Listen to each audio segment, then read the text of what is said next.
Okay, welcome. We have a special hometown hero, a guest speaker here today. Mr. BenDor, one of our cadet parents, would like to talk to you about Israel and the Middle East. And we'll be going for about 50 minutes. And welcome, Mr. BenDor, to our class. Thank you. Good morning, everybody. My name is Roy BenDor. I grew up in Israel. I was born there.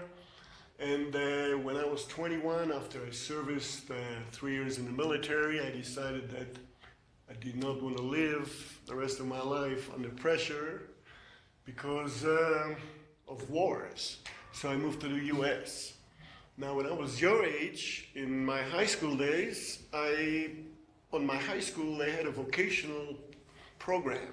I took that, and I was machining and welding and so forth, which in turn put me in a technical unit when I went into the military. Could you tell them about who serves in the military in Israel? Okay, Israel is mandatory. When you're 18, all the men are going in for about 3 years, and the women going for 2 years. And everyone required. Everyone, right. The president's kids, the politicians' kids, Yes. doctors' kids, Yes, everyone. Everyone, unless you're a mental case. And I mean, it happens, or physically limited. They do other things.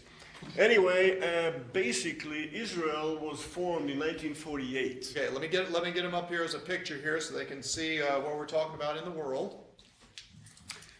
And this happened by the United Nations vote. In 1948, Israel was a free country, and all the Arab countries around, you can see here, Syria, Jordan, there's Egypt here, and there's tiny little Israel here, this little thing here, surrounded by hostile Arab countries that wanted to push Israel to the sea and take over. Okay, big picture, guys. Israel is founded in the Judeo-Jewish religion, and in general, the countries around have a different religion. So there's conflicts there. Yes, and by the way, Israel and the United States both got the independence from the British. The British ruled in Israel until 1948, and they got kicked out basically because the United Nations told them to get out. Until then, they ruled in this whole area here, and the Palestinian countries you probably heard of didn't have their own country. Before the British, the Turks ruled Israel. Before the Turks, there were different Arabs. It goes back to the Romans, the Byzantines, God knows, way back then. The Palestinians never had their own country. Hopefully they will at this time. What religion is Palestinian? They're Muslim mostly. There's a few Christians, but about 90% are Muslims. So are the rest of the Arab world. And they don't like the Jews. The Jews don't like them. And we have problems with them, but hopefully they will see the light. Anyway, 1973, I finished my high school. Boom. Go to boot camp. It's about 7 weeks, quick boot camp. Friday, we finished boot camp, they send me home. I go home, Friday night. Now this is, you have to remember, the most holiest holiday for the Jewish people. It's the Yom Kippur, they don't eat all day and no traffic allowed. I mean, it's like standstill day. Anyway, that night, I see all this military traffic. Make it short, boom, the next day, war. Syria and Egypt both attacked Israel. Israel was not prepared. The first few days, Israel... Let's show them here again. Where is Syria and where is Egypt, and how was that? In Syria here, you see this big area here, they attacked Israel from the north into here. This is this little Israel here. They attacked here. Egypt came in here through the Suez Canal and attacked into here. So it was a coordinated attack. Very coordinated. They got Israel the worst time they could. Well, anyway, they were suffering for the first 3 days. The Israelis were like, wow, thank God the Americans. They are Israelis' best allies, the most favorite. And without the Americans, Israel would probably be right here somewhere. And they will speak Arab all over the place. So the Americans, with the equipment and intelligence and God knows what else, and helped us. Israelis, after 3 days, made a comeback. They got all their reserve units back together, and they pushed them back past here. Okay, if I can see the Suez Canal here. Yes. Okay, if we can get a little higher exposure, yeah, perfect. Now, there's the Suez Canal, come here and cross. You cannot see it, but it goes from the Mediterranean Sea into the Gulf of Suez. It goes right here. Anyway, the Israelis, before 73, were sitting here, all along here. 1973, the Egyptians crossed over and pushed the Israelis up to about here for about 3 days, and then they got pushed back further than they originally started. So they were way back. I got in the army, like I told you, finished boot camp, came home. The next day, of course, back to base. I just finished. They didn't know what to do with me. They took me and a few other guys. They sent us to the Sinai Desert. This is here, drier than a cracker.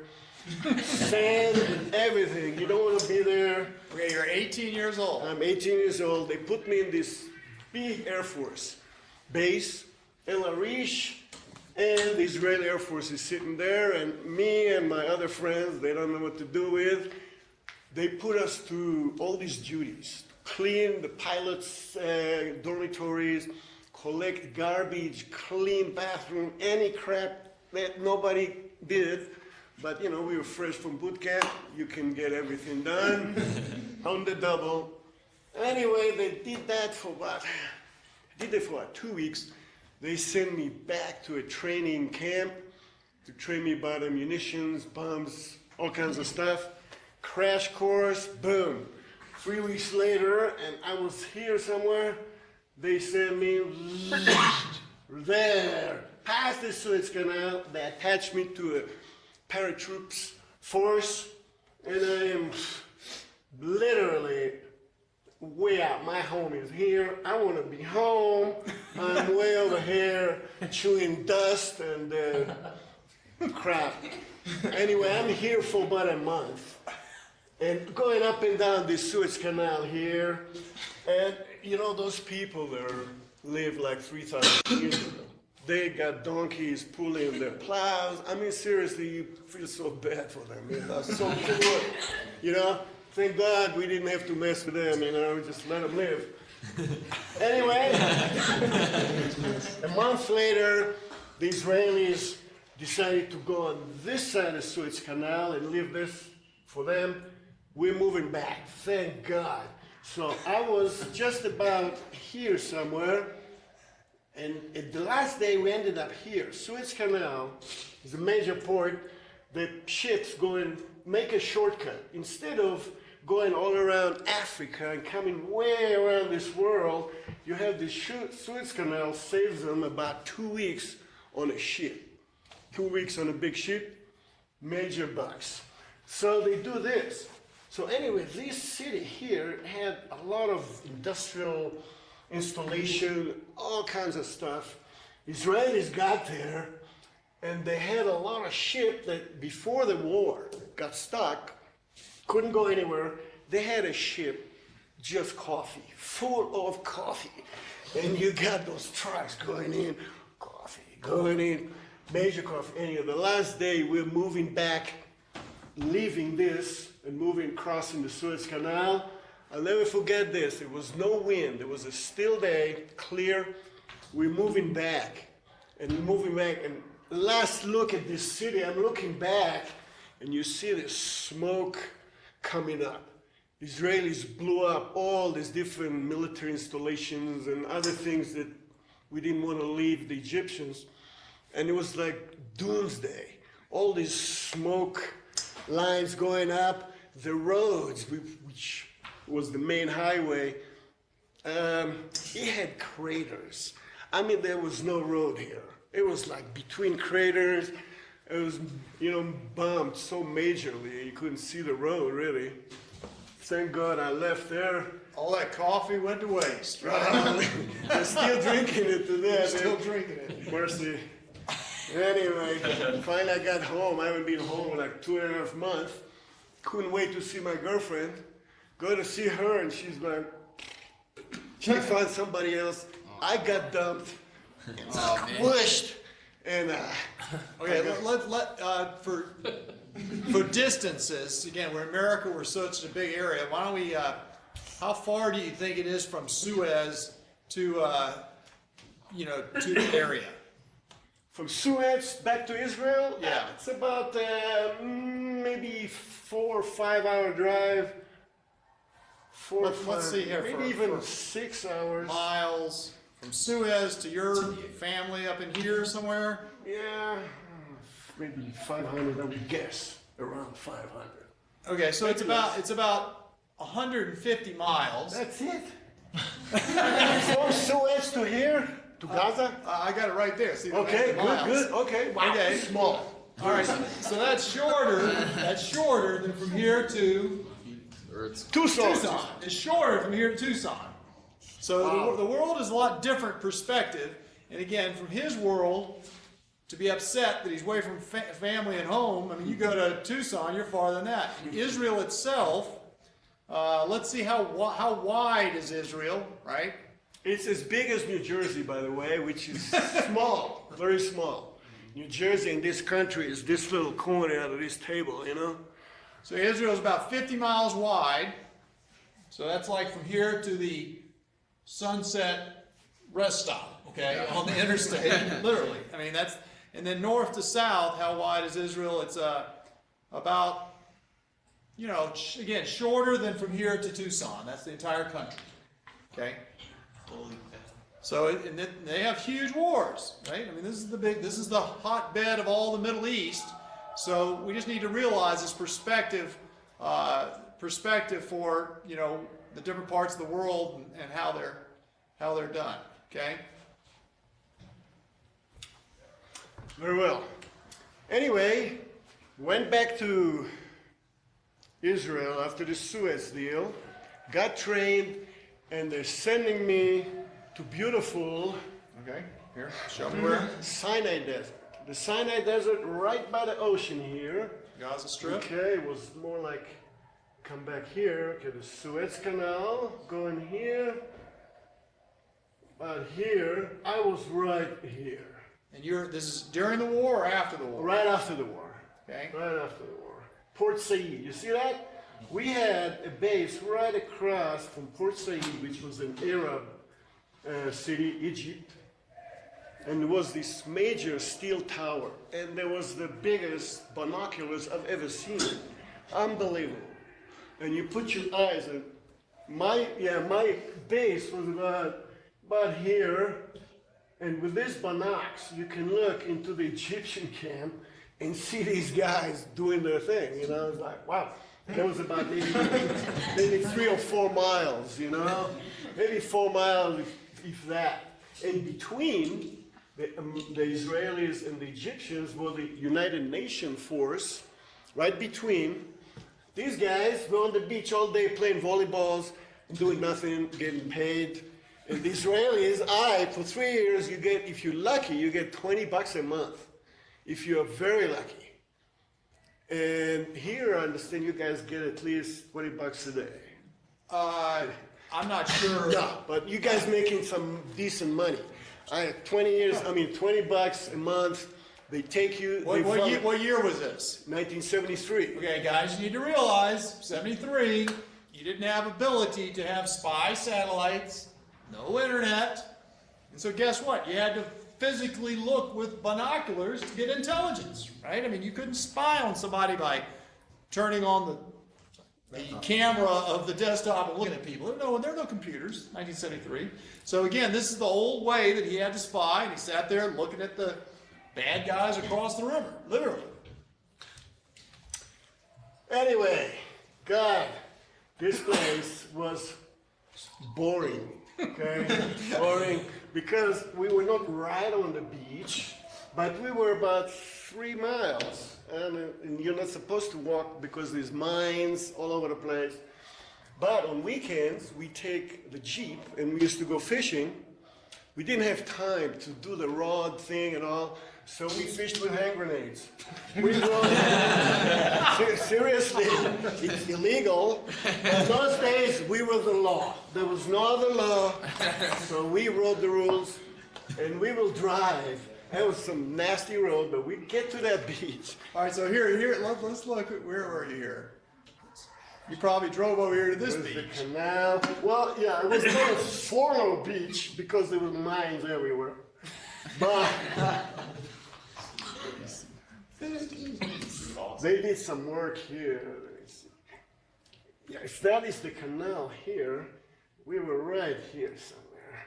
You can almost see the old beach. Anyway, we come down to that beach. There was a spot just above. You can come, look, wait, or you see a school of fish.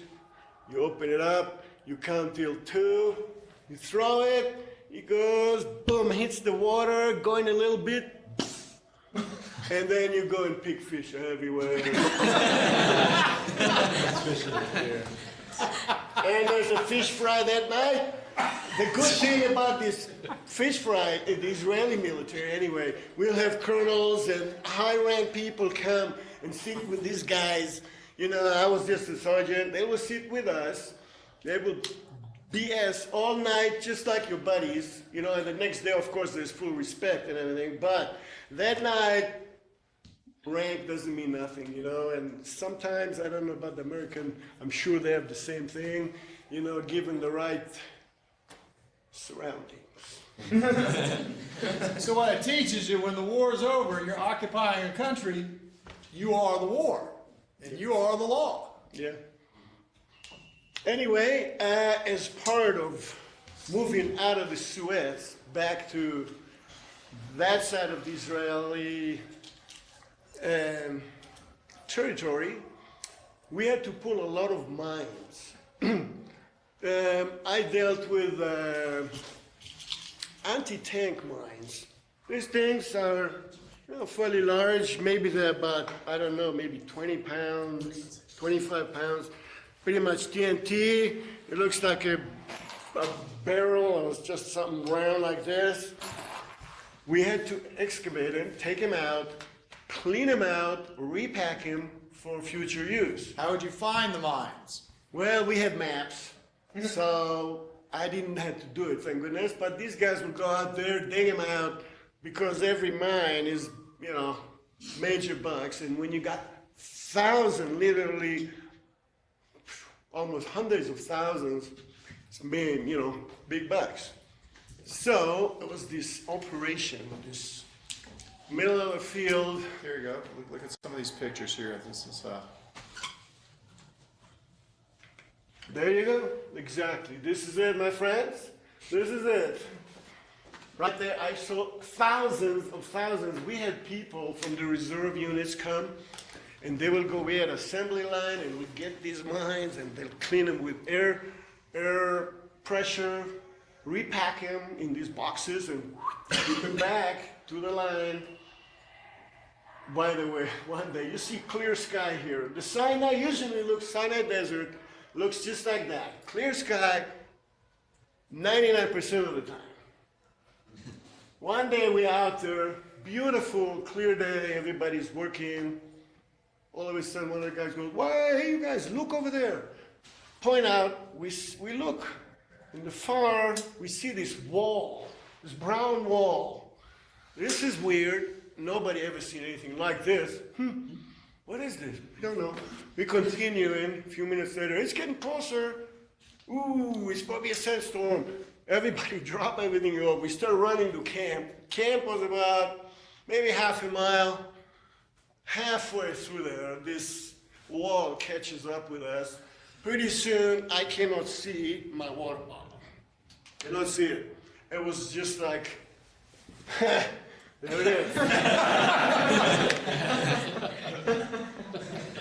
I could barely breathe, my friends.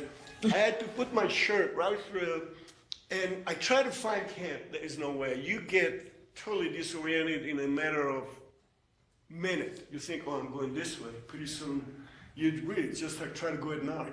You cannot see a thing. Anyway, about an hour later, this thing went by. Back to life. Go back to work. That was it. I had to go back. Fighting the dust.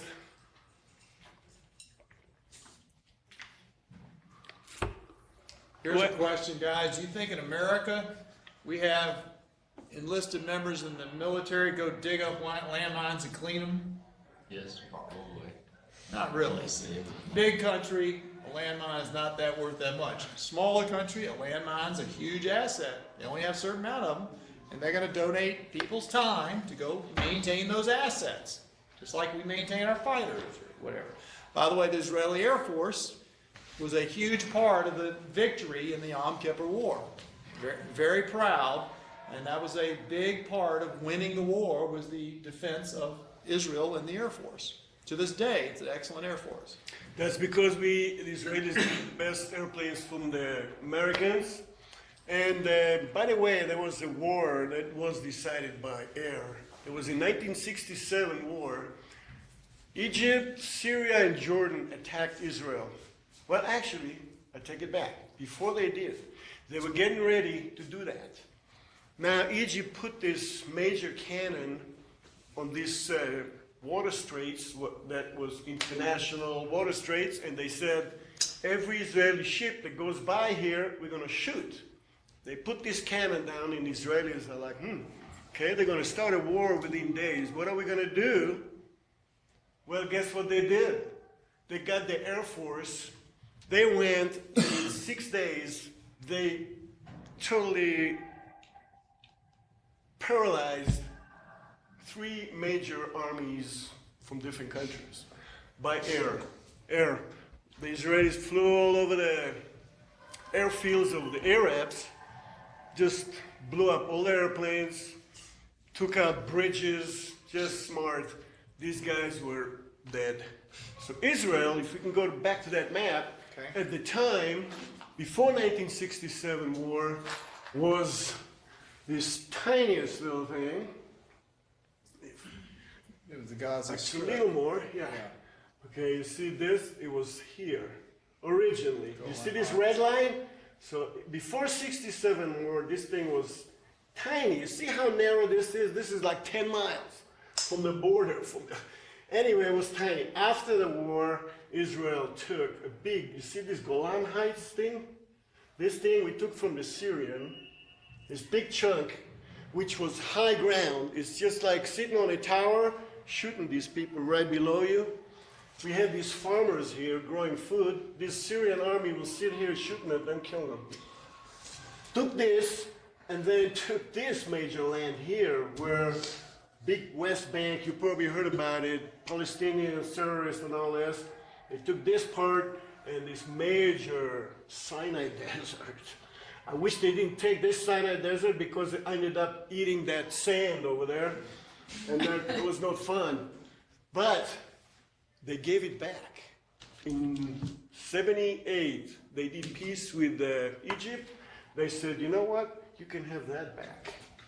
Too bad they didn't give them the Gaza Strip alone to deal with these guys. But anyway, that's what it is right now. Right now, the border is a bit smaller. We have a lot of problems here because the Palestinians want their independence. They want their country. And I'd like for them... Explain to us the Palestinians. When he says Palestinians in general, Muslims. Okay, they're Muslims and in Arabs. general. And these are the people that lived here for many, hundreds of years, but they never had their own country. They were always ruled by somebody else. So they want their country now, and I give it to them just so they'll leave you alone. So what happened? But you're not president. I'm not, no, but I should be. I just don't have the time for it. Anyway, about 7 years ago, okay, this little Gaza Strip here, is also Palestinian. It's this island. It's, you know, they live here and here. So separate, Israelis decided to give the Palestinians their own country. Here, this is yours, you're out. Live your life, leave us alone. So there's no Jewish people living in Gaza Strip? No, none. Anyway, the Arabs are happy. They took it. What did they do about 6 months later? Shooting rockets at Israel. Now, how many rockets would you take before you get mad? One? Let's say somebody is sitting in Chino Valley here. Yeah, boom, there goes Walmart. What would you do? Americans would be real mad about that. Okay? Everybody else, so the Israelis had it nice. America would be mad about Walmart. I know. All right, this area is 25 miles by 4 miles. That's how big it is. 25 by 4. And that is a huge contention. And so to this day, they still have Palestinian rockets coming out of there. Right, they're still doing it. And the Israelis retaliate, but these guys, first of all, they don't work. Nobody wants to invest money there because these guys, they're more interested in terrorism and they're very religiously fanatics. So they don't want peace. No, they want Israel to go so they can have the whole country for themselves. Anyway, that's... What about on the West Bank, though? This large area here on the West Bank, you have Jewish and Muslims in here. Right. Here, since 1967, Israel took over this area. They have settlements. They have religious fanatics and not so, maybe opportunists. They go in here and they live among the Palestinian people. And sometimes they trade with them, sometimes they don't. Now these guys, these Palestinians want their own country. I don't blame them. But these guys, the settlers now, they've been there for 30 years, 40 years. They're like, hey, I was born here, I'm not going. So it's going back and forth. Are the rockets coming from West Bank also? No. They're just coming from Gaza? Right. The West Bank is under a different rule. They're trying to work with Israelis and try to bring peace and live in harmony. They don't have the crazies out here, but it's still going back and forth. They're trying, but it's better than this situation here because these guys, the Israelis, are making it very hard for them to flourish. So explain to them about Jerusalem, you know, and how that is split up.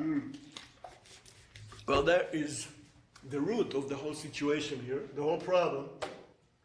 Jerusalem is holy to the Jews, Christians, and Muslims.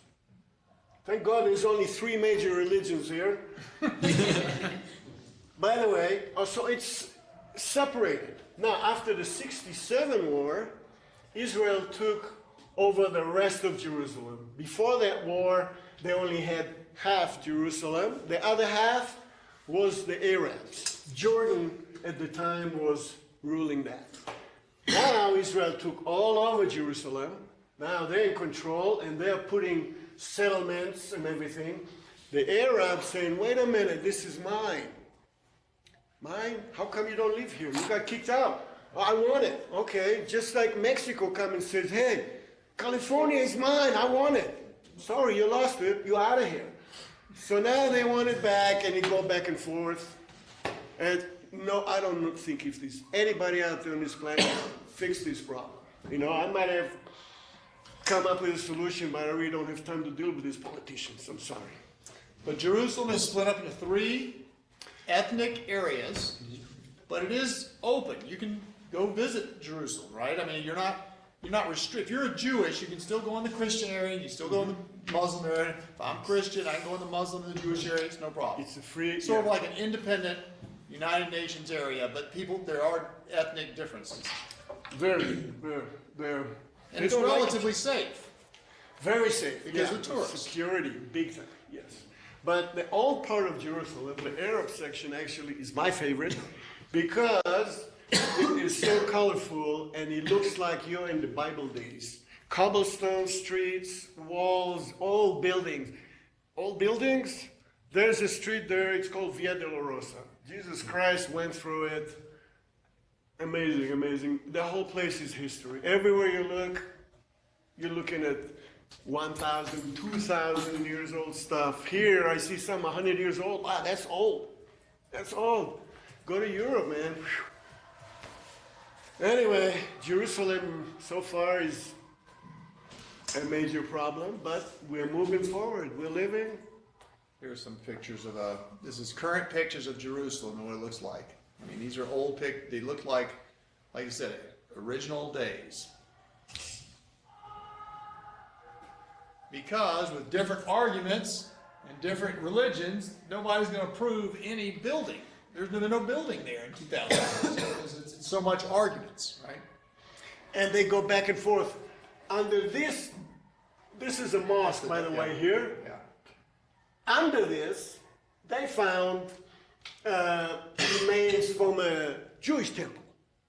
So what are you going to tell these guys? Sorry, I got my Jewish temple down here. You got to move. I was before you.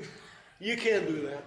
So now you got this. But these guys here saying, well, this whole area here is mine. You know, everybody wants more and more. We'll see what happens. I pray for peace, my friends. That's true. That's why I live in the U.S. You know, after my military, it was 3 years. I finished in 76. What happened in Israel, you're done with your military. 3 years mandatory, by the way. How many people are in Israel? What's the population At about? the time, it was about 4.5 million, 5 million people. Okay, less than Arizona, that's the whole country, but the country's small, so it's highly populated, right? I mean, it's kind of amazing, but every male and every female is required to be in the military. Even if you don't want to go. Guess what? They volunteer you to go. You are volunteered now. So they own you for 3 years, and then they say, thank you very much, but I'm not done with you, because guess what? I'm going to need you in about a month for some exercises. So they take you for a couple of weeks, they run you all over the place, keep you in shape. Now you can go back to your own business and continue. But then you lost 2 weeks. People don't like that, you know. So I'm like, okay, I did my 3 years that I had to do. Thank you very much. I don't get any VA bennies. I only got $20 if I was lucky. But, you know, I helped my country. It's a small country. You got 100 million people trying to take over a 5 million people country. You have to do what you have to do. So I did that because I felt it was my responsibility. I'm glad I did. I'll tell you why. I didn't get paid and I'm complaining. I don't have a VA and I'm complaining. But you know what's the best thing happened to me in the military? I graduated from high school. I was a jock. Play soccer, you know, ego, macho. Okay, they take you to the army. Here, buddy, here. You're a big macho. Let's show you how it really is. And in boot camp, they took me as this big macho guy, and they brought me way down here. And now, all of a sudden, they owned me. Well, you do this, you do that. Yes, sir, boom, boom, boom.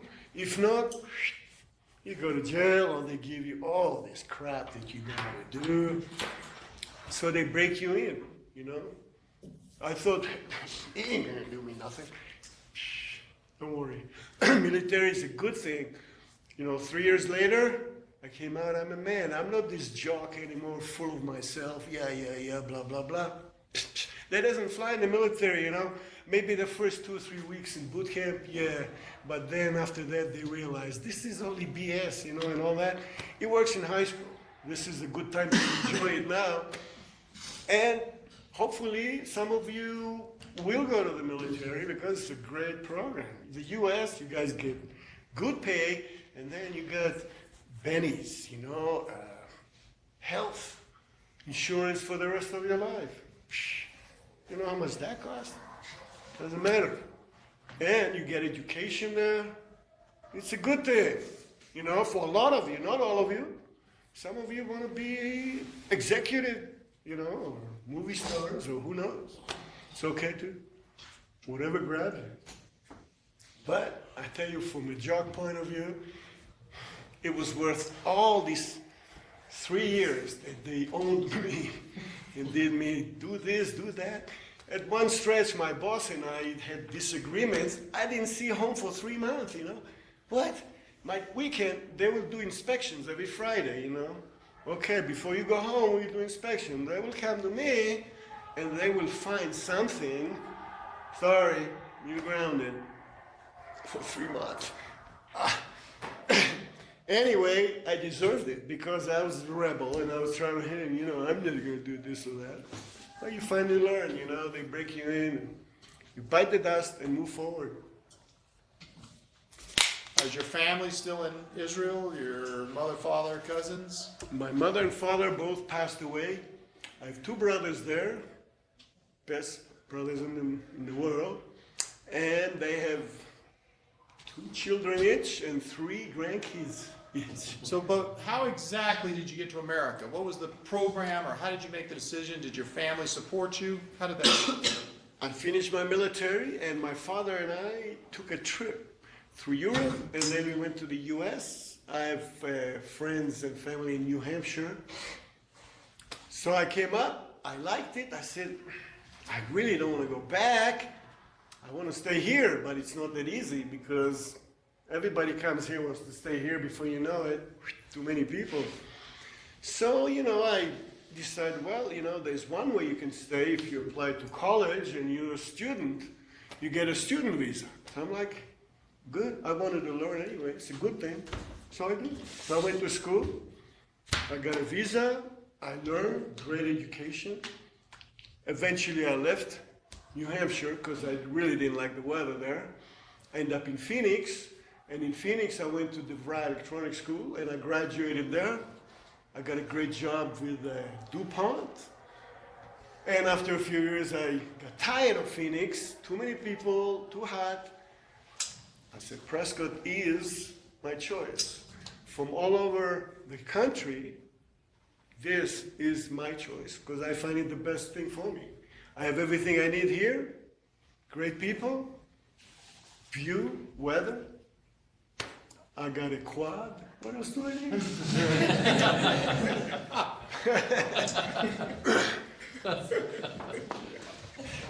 We have about 10 minutes, 7, 8 minutes. Any question, guys? Any questions?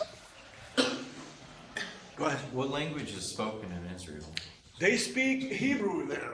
It's this old language they spoke kind of like in the Bible days, but they changed it and here and there. Isn't that kind of the official language of Judaism? Yeah. Every Jewish person culturally learns it, just like Navajo would learn Navajo. Yeah, religious people. You know, I was never big on religious, but I still love God and I believe Him, but I just am not fanatically religious because people do crazy things when they're fanatics. I want to see peace. I want to see everybody make up, you know, get rid of all these destruction machines. You know, we spend so much money on ammos and all this military equipment. And if we spend all that money on drilling wells in poor countries, show people how to grow their food, teach them how to handle each other, and we'll flourish. We won't have to kill each other. We will be overpopulated eventually, and we will have to find out some way to keep it low, but at least we wouldn't trash each other. So anyway, any questions? Mr. BenDor, what other language do you speak besides Hebrew and English, obviously?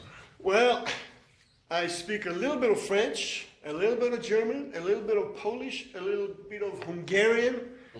Let's see, Spanish is my favorite language. The reason I speak so many little languages is I grew up in Israel. Israel is a country where Jews from all over the world, everywhere, they come and live in this little country. I lived in this house that had like 8 families. On my right, there was French. Next to them were Egyptians. Next to them were Germans. On my left were Hungarians, Polish, Argentinians. I don't know what they were. I had people from North Africa, Morocco, Tunis, in front, all over the world. So you pick up languages here and there, you know. And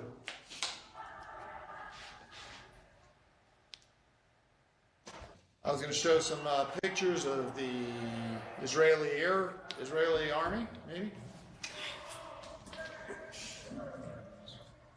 And some of the uniforms they have, right? Guns. A lot of girl pictures. yeah, pretty girls. Everybody want to join the Israeli army?